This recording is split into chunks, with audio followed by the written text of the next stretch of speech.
Thank you, Madam President, Commissioner Gentiloni.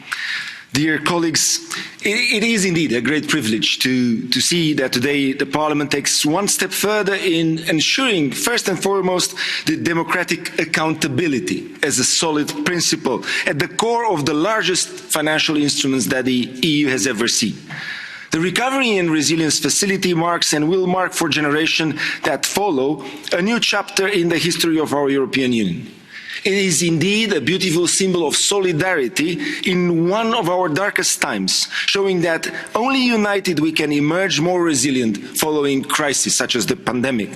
It puts forward a new concept in EU funds that blends reforms with investments and guides EU member states in how best to invest the allocated funds. And it has created ownership on responding to the country-specific recommendations that were not taken on board by member states for years beforehand. It's also setting the ambition higher for our economic governance framework in showing that the Parliament can and should have a greater role to play. Back in 2020, this House stood united in negotiation with an amazing negotiation team of rapporteurs and shadows, and we have been demanding at that time things that right now are already in regulation and in course of implementation.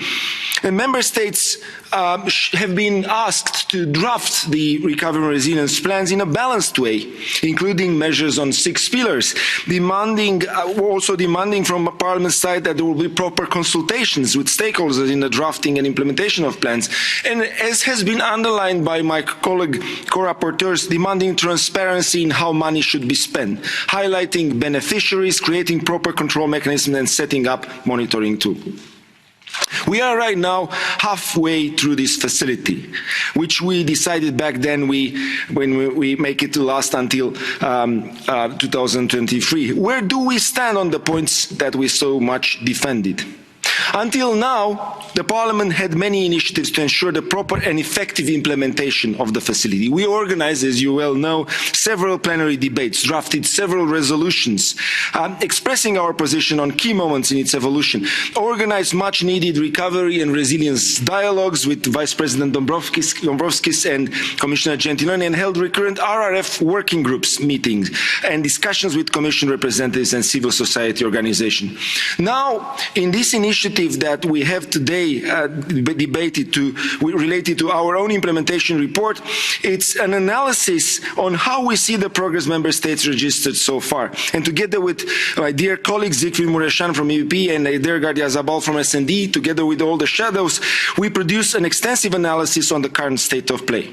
We are glad to see that member states made the effort and submitted their plans. It was not an easy task. We knew from the beginning that drafting a plan of reforms and investments will be a complex task with a lot of pressure and a lot of expectations.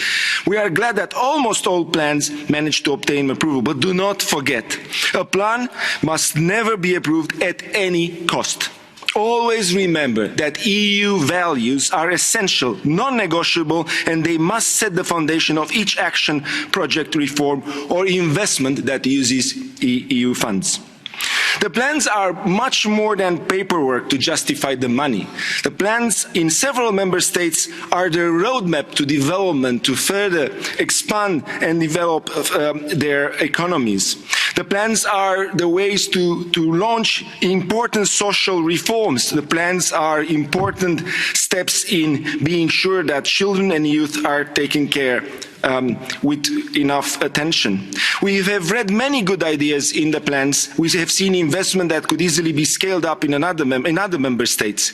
But I just wanted to say that I'm also having things that we could have done better. For instance, too many plans do not properly reflect the ambitions set by the European Child Guarantee, and they reflect only partially those of the reinforced Youth Guarantee. And there are even 2 member states that have chosen not to include in their plans measures specifically dedicated to children and youth, but prefer to present measures that foster only skills and digital skills for all citizens.